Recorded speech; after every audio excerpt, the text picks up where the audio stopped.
Welcome to the 2017-2018 All-Star, All-Star Prep, Tiny Novice, and Competitive Special Athlete Scoring presentation. We will be covering scoring updates and division expectations for this season. Team Epic consists of the following brands: ACDA, All-Star Championships, American All-Star, Champion Cheer and Dance, Cheer Stars, Champion Spirit Group, Dance Fest, Epic Dance, Nation's Choice, Spirits Unlimited, VIP, and WSA. This year, coaches will find the same categories on the score sheet, but some of those categories will be scored by different judges. The building judge will be scoring stunts, pyramids, tosses, difficulty, and technique. The tumbling judge will be scoring standing tumbling, running tumbling, jump difficulty, and technique. The overall judge will be scoring dance, routine composition, stunt creativity, pyramid creativity, and performance. All All-Star Level 1 teams and Mini 2 teams will have a max score of 90 points because they cannot perform tosses. Level 2 teams, with the exception of Mini 2, in Levels 3, 4, 5, and 6 will be eligible for a max score of 100 points. All-Star Prep and Competitive Special Athlete teams have a max score of 80.5. Tiny Novice teams have a max score of 57.5. Teams will receive a building, tumbling, and overall score, with the exception of Tiny Novice. They will only receive a tumbling and overall score. Those score sheets will be added up to determine the team's total raw score. That raw score will be converted to a percentage. The team's final score will be out of 100%. Any deductions or safety violations a team receives will be subtracted from the total to determine their final score. We will begin looking at how to earn a stunt difficulty score. Teams must perform level-appropriate skills. Skills are determined to be level-appropriate if they are first allowed by USASF rules document in a particular level. If the skill is not allowed in the level prior to it, then it will be counted for difficulty credit.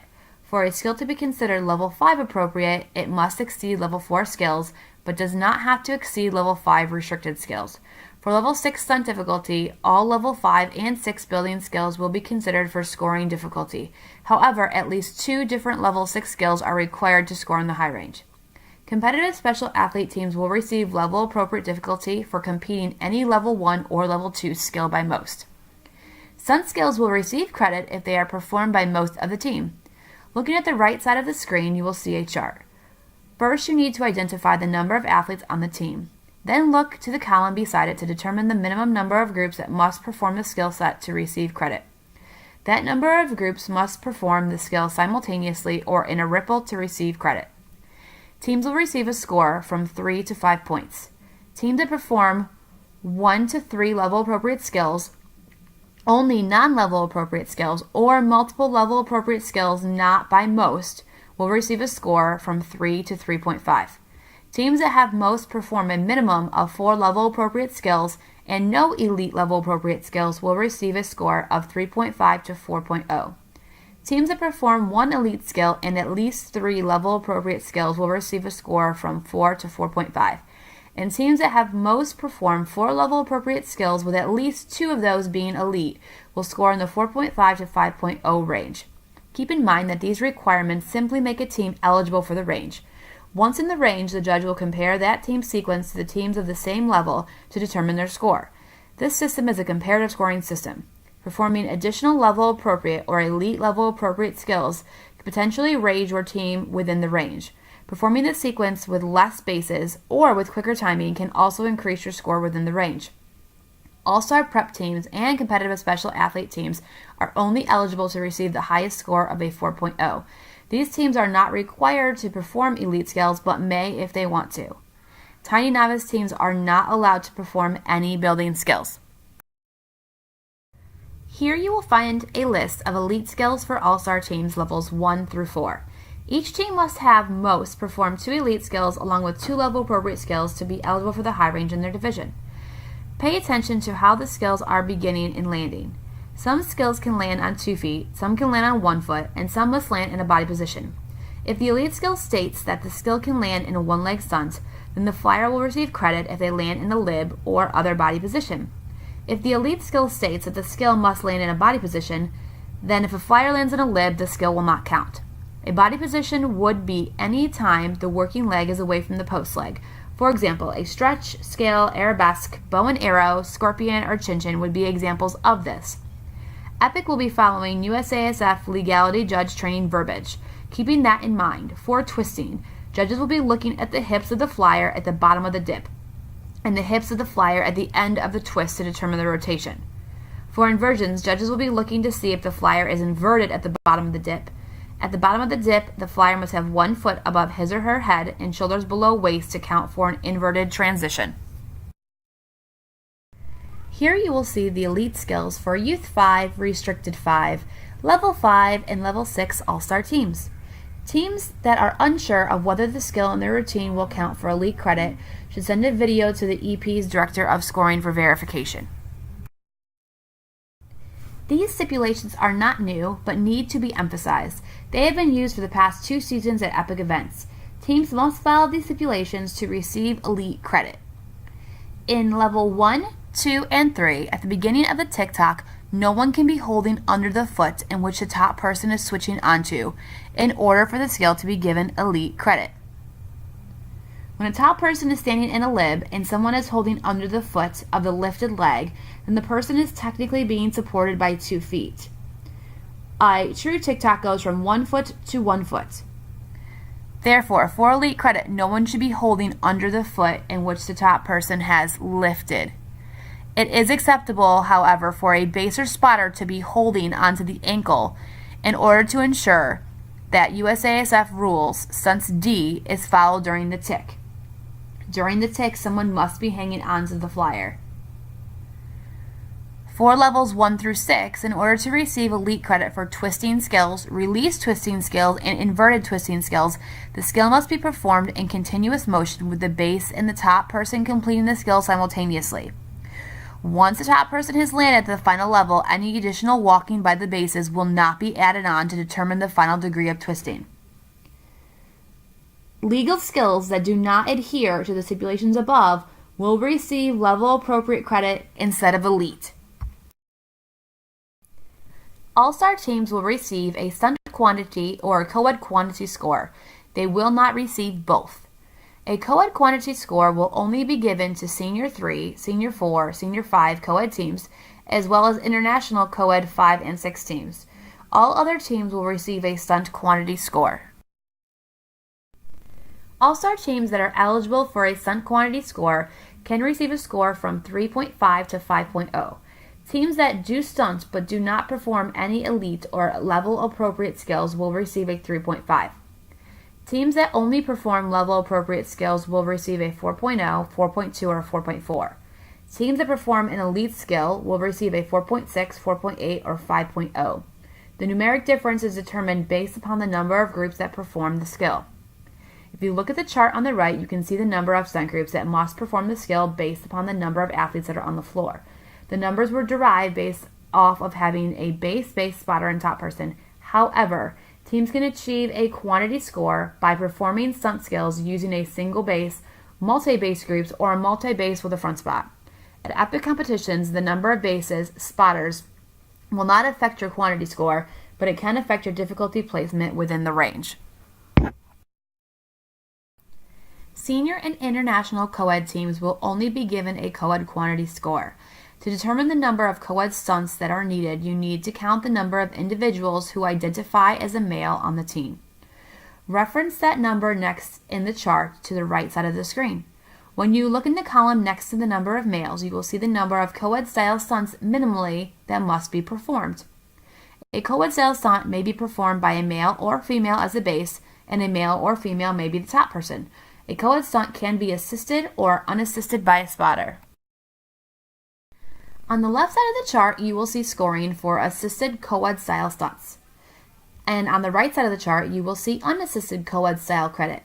Co-ed teams must select one skill from this list to perform to receive co-ed quantity credit. Remember that you only need a certain number of groups to perform the skill to receive credit. Teams will receive assisted credit if the additional person touches the top person during the load-in, transition, or helps to stabilize the stunt. The team will receive unassisted credit if the spotter does not touch the base or the flyer through the load-in transition and does not help stabilize the stunt at the top. The stunt must be held for 2 counts prior to transitioning. If a team performs an unassisted co-ed style stunt and it is held unassisted for 2 counts, after the 2 counts, the spotter may come in to assist for the transition to the next stunt or dismount and still receive unassisted credit. Teams that do not perform a skill on this list will receive a 3.5. Teams that do a skill on this list but do not have enough groups attempt it simultaneously or in a ripple will receive a 3.5 also. Teams that do not perform a co-ed style stunt at all will receive a 0. For example, if you have a team that consists of 3 males, they must put up 1 co-ed style stunt. If the team performs 1 unassisted toss full up to extended stunt, they would receive a 5.0 on the level 5 and 6 co-ed quantity chart. Teams must perform the traditional co-ed entry. A co-ed walk-in is when a single base grabs under the top person's foot and lifts the top person from an upright position on the ground to an upright stunt. The top person is never released and naturally performs a half twist during the transition. A co-ed toss occurs when a single base grabs the top person at the waist and tosses the top person from an upright position on the ground to an upright stunt. The top person is released from the base during the transition. A co-ed front handspring half up occurs when a single base grabs the top person at the waist and tosses the top person from an inverted position on the ground to an upright stunt. The top person performs a half twist while released from the base. If a team performs an assisted toss skill, the base and spotter must both release the top person during the transition, or the team will receive a 3.5. Epic has implemented a co-ed scoring stipulation this season to even requirements for co-ed teams in comparison to the stunt quantity rubric. Co-ed teams that attempt to perform a sync skill with the appropriate number of stunts but have a group hit but not hold for the 2 counts will be credited with minus 0.2 tenths from the initial start value of the skill per group that doesn't hold. So for example, a co-ed level 4 team has 7 males. Therefore, they need 3 co-ed style stunts. If the team attempts to perform an unassisted toss extended lib by all 3 groups, that skill is valued at a 5.0. During the performance of the skill, one of the stunts base's hand slips and one stunt is unable to hold for the 2 counts. Because one group was unsuccessful, their quantity score would be a 4.8. If a co-ed stunt falls, the team will still receive the deduction for that fall. Epic will be using the following building drivers to determine the technique score: stability and control, top person flexibility and technique, base positioning and technique, timing and uniformity of stunts. Height will only be assessed during tosses, as stunt release skills are limited to the height in which they can legally go. Teams will receive a separate stunt, pyramid, and toss technique score ranging from 3.5 to 5.0. Judges will watch all skills performed in the routine and then assess the team's technique looking at the execution from a holistic approach. Teams in which most athletes are demonstrating below average execution, uniformity, stability, body position, and synchronization will receive a 3.5 to 4. Teams that demonstrate average technique will receive a 4.0 to 4.5, and teams that have most of their athletes perform skills with above average technique will receive a 4.5 to 5.0. The building creativity range has changed this year. Teams will be receiving a 2.0 to 2.5 for stunt and pyramid creativity. These are 2 separate scores on the score sheet. Judges will be looking for unique sequences that use a variety of skills and transitions that result in a visual and or unique sequence. Teams that are performing skills in which the top person continuously goes straight up and straight down, are performing repetitive skills, and the sequence is not visual in nature will receive a 2.0 to 2.3. Teams that do add innovative skills or sequencing to their routine will score in the 2.3 to 2.5 range.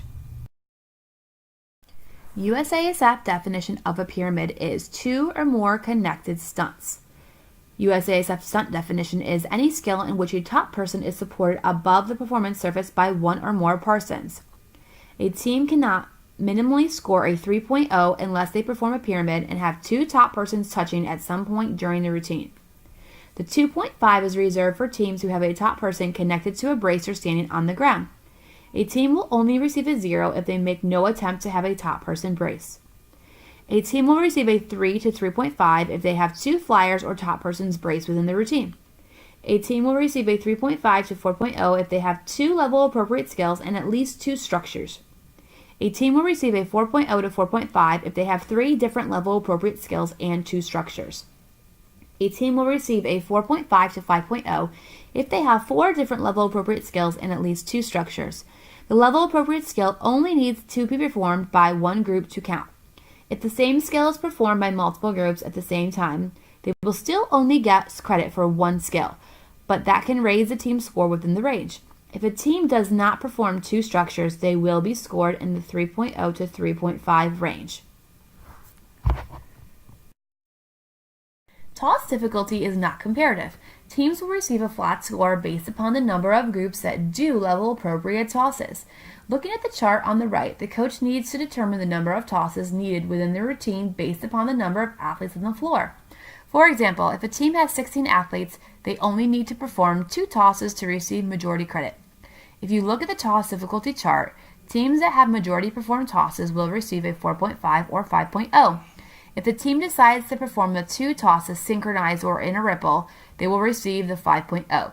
If the team decides to throw 1 toss in one section of the routine and throw the second toss in a later part of the routine, they will receive the 4.5. Teams will not get a higher difficulty score for having more toss groups than majority. You can have more toss groups if you would like. Technique will be assessed on any group that performs a toss. Groups that are performing synchronized tosses do not have to perform the same toss to receive level appropriate credit and receive the 5.0. To determine the number of athletes that need to tumble to achieve majority or most credit, you will need to look at the chart. First, count the number of athletes that are performing. For example, a team of 10 athletes would need 5 passes for majority and 7 passes for most. The same chart is used for jumps. Jumps must be performed by most for credit. Notice, only All-Star non-Worlds teams have a sync requirement. All other teams can ripple or recycle passes to get into the top range. Teams must perform level-appropriate passes for credit. Teams that tumble but do not perform level-appropriate passes will receive a score in the 3.0 to 3.5 range for standing tumbling difficulty. All-Star non-Worlds teams that have less than a majority perform a level-appropriate pass will also score in the 3.0 to 3.5 range. To get into the 3.5 range, a team must have majority perform 1 level-appropriate pass. They can choose to synchronize, ripple, or repeat passes to get into this range. Teams that have most of their team perform the same level-appropriate pass synchronized are eligible for the 4.0 to 4.5 range. In order for teams to achieve a minimum of a 4.5, they must also have most of their team perform the same level-appropriate synchronized pass, and they must also have a majority perform an additional level-appropriate pass. That second pass can be the same skill as the first pass.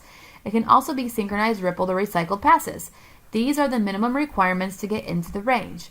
Teams that perform the skill by a greater number of athletes than what is required can score higher in the range, and teams that perform a harder skill set for that level can score higher within the range. Teams that are performing synchronized passes in comparison to recycling athletes will also score higher within the range. Remember, this is a comparative scoring system. All-Star Prep, Tiny Novice, and competitive special athlete passes are not eligible to receive above a 4.0. They are not required to synchronize any pass, but are allowed to. They can achieve the range by recycling passes if they choose. Tiny Novice can only perform forward rolls and standing cartwheels. All-Star Worlds eligible teams are not required to synchronize any pass this season, but may if they choose. Worlds teams that perform no level 5 or 6 tumbling will receive a 3.0 to 3.5. A Worlds team that also has less than most perform a level appropriate skill will also be in the 3.0 to 3.5 range. Worlds teams that have most perform level appropriate skills will be in the 3.5 to 4.0 range. To score in the 4.0 to 5.0 range, teams must perform standing elite level appropriate passes. An elite level appropriate pass consists of a full or double. This elite skill can be any legal level appropriate standing tumbling combination that includes a full or a double. For example, a team can receive elite credit for a handspring full, standing full, handspring series to double, etc. To receive a 4.0 to 4.5, the team must perform elite skills by a majority of the team. To receive a 4.5 to 5.0, a team must have most of their team perform elite passes in the same section of the routine. For example, the team opens with standing tumbling and then transitions to stunts, and then does a jump tumble combination, the opening will be looked at as one section and the jump tumble section will be looked at as a different tumbling section.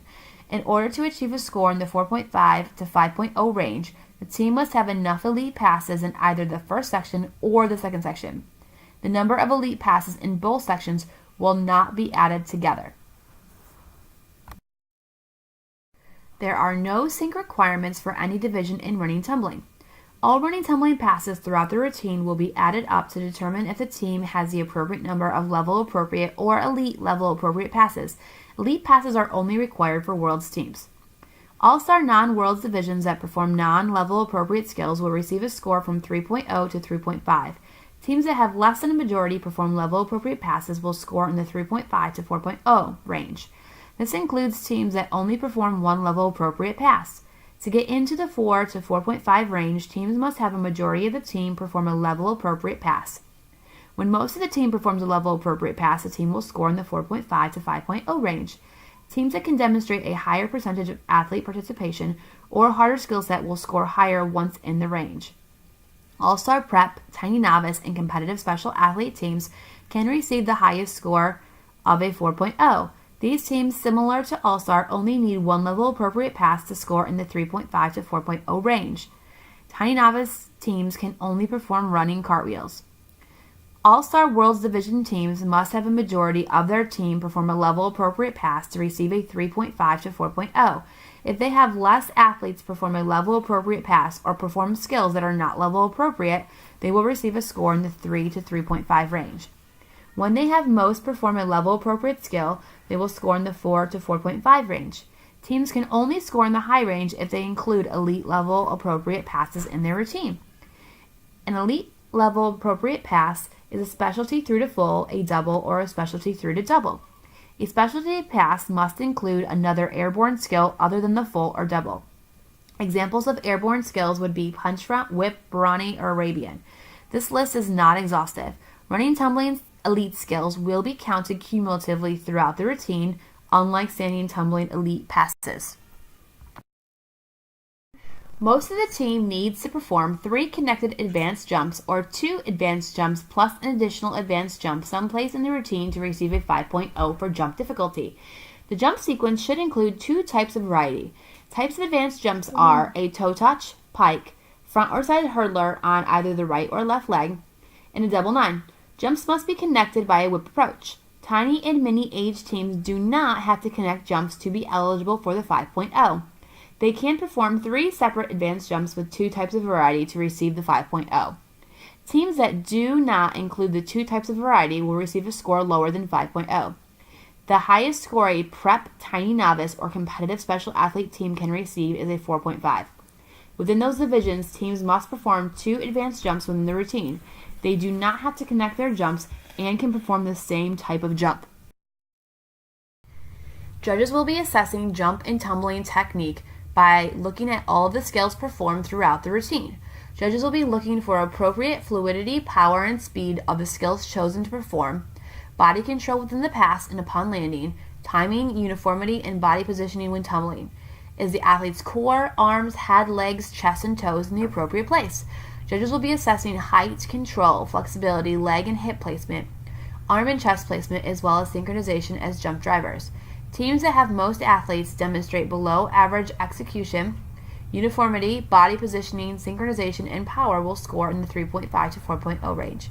Teams that demonstrate average execution will score in the 4.0 to 4.5 range, and teams in which most athletes are demonstrating above average execution will score in the 4.5 to 5.0 range. Teams will receive a combined dance difficulty and technique score. Judges will be using the following drivers to assess a team's dance: body placement, position and alignment, sharpness and strength of movement, pace and intricacy of arm movement, as well as footwork. They are looking for a variety of formations and level changes. Energy and confidence throughout the dance portion of the routine should be evident. A team will score between a 9.0 and a 10.0. Teams will receive a score from 9 to 10 for routine composition. Judges will be assessing the team's ability to demonstrate accurate spacing and seamless transitioning while incorporating visual and creative choreography. When thinking about the routine, here are some questions to help you reflect. Are your athletes running from one side of the floor to the other and crossing center, or are they a step or two away from their next position? Do your athletes walk to their next spot, or is there a creative choreography that assists them with their transition? Is their spacing slightly off in stunts, jumps, etc., or are formations precise? Teams will receive a performance score from 9 to 10 points. Judges are looking for teams to display a high level of energy consistently throughout the routine. Athletes should exhibit the same excited, genuine facial expression at the beginning of the routine, and it should carry throughout the building and tumbling sequences. Judges will also be looking for appropriate athletic impression throughout the routine. Athletes should be performing skill sets that are appropriate for their ability. All-Star, All-Star Prep, Tiny Novice, and competitive special athlete teams can find scoring rubrics, elite and level appropriate documents, and master score sheets at theepicbrands.com/scoring. If you have any scoring questions, please contact the Director of Scoring for the Epic Brands, Randy Orr, at randy@theepicbrands.com.